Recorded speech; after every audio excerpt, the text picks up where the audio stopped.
चलिए बच्चों, question number 6 देखिए, काफ़ी इजी क्वेश्चन है, देखने में थोड़ा आपको डिफिकल्ट लग रहा होगा, बट बच्चों वाला क्वेश्चन है। An ice cream vendor has vanilla and chocolate ice creams in the ratio 4:9। If there are 100 vanilla ice creams, find the number of chocolate ice creams. तो रेशियो वाला क्वेश्चन है, इस टाइप का क्वेश्चन, इसमें यहाँ पे कोई परसेंटेज का कोई झमेला नहीं है। तो इस टाइप के क्वेश्चन में आपको कॉमन रेशियो को एक्स मानना है, ठीक है। सबसे पहले आप क्या बोलोगे, आप बोलोगे यहाँ पे let common ratio be X. देखो, जो डिफरेंस याद कर लो, क्योंकि मैं अपनी वीडियो में ये बोलता हूँ कि रेशियो वाला क्वेश्चन है, वो आग बंद करके उसको लेट कॉमन रेशियो भी एक्स मान लो।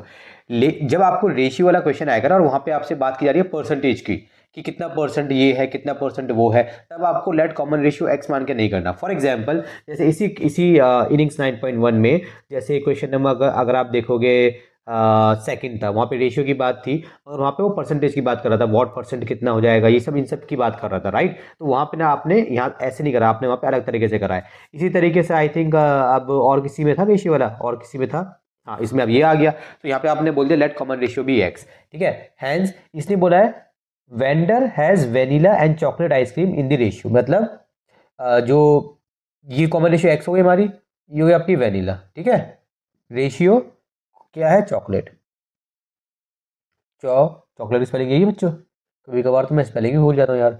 वेनिला रेशियो चॉकलेट, ठीक है। इनकी रेशियो कितनी है, इनकी रेशियो है बच्चों 4:9। जो पहले है वो इसकी है, जो बाद में वो इसकी है, ठीक है, क्योंकि पहले ही है। तो हम बोल देंगे हैंस वेनिला कितनी हो गई, वेनिला है कितना, वेनिला हो गया 4, और यहाँ पे हो गया एक्स, ठीक है।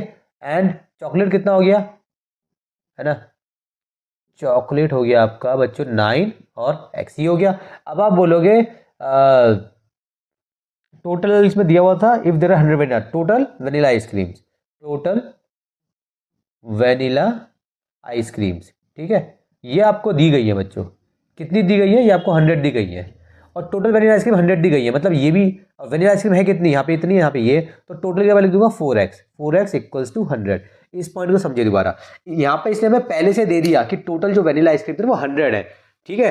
लेकिन हमें ये पता है कि भाई ये जो नंबर, ये हमने, ये जो 4 है ना, और ये हमने x लगाया है, ये टोटल जो है, ये यही टोटल होता है बेसिकली, इसको आगे सॉल्व करना पड़ता है, लेकिन हम उससे पहले सॉल्व करते इसने हमें दे दिया, तो यहाँ से हम निकाल लेंगे रेशियो। तो x कितना आ जाएगा, x आ जाएगा यहाँ पे 100/4, ठीक है। आपने डिवाइड करा तो आएगा आपका 25, तो x आ गया आपको 25। आपको निकालनी थी चॉकलेट, है ना, तो आपको निकालनी थी चॉकलेट। देखो मैंने बताया था टोटल चॉकलेट कितनी होगी, चॉकलेट कितनी है, चॉकलेट आइसक्रीम लिख देते इसके आगे, चॉकलेट आइसक्रीम्स, चलो चॉकलेट आइस क्रीम्स। अब देखो बच्चों, मैंने आपको बोला था ना कि यही टोटल होता है, ये टोटल होता है, ये टोटल होता है, तो 9x है, ये चॉकलेट आइसक्रीम्स है टोटल।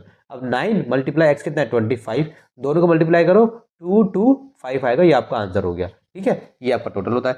अज्यूम करो कि क्वेश्चन में उसने आपको दिया होता कि चॉकलेट, टोटल चॉकलेट आइसक्रीम दी होती 225, तो ये जो वेनिला है ना 4x, जब आप इसको सॉल्व करते, ठीक है, फॉर एग्जाम्पल एक्स था आपका 25, उसके इसमें भी आपका 25 आता है एक्स, ठीक है, और 4 से मल्टीप्लाई करते बनता कितना 100, और देखो 100 ये रहा, ठीक है। थोड़ा दिमाग लगाया करो बच्चों। चलो हो गया क्वेश्चन सॉल्व।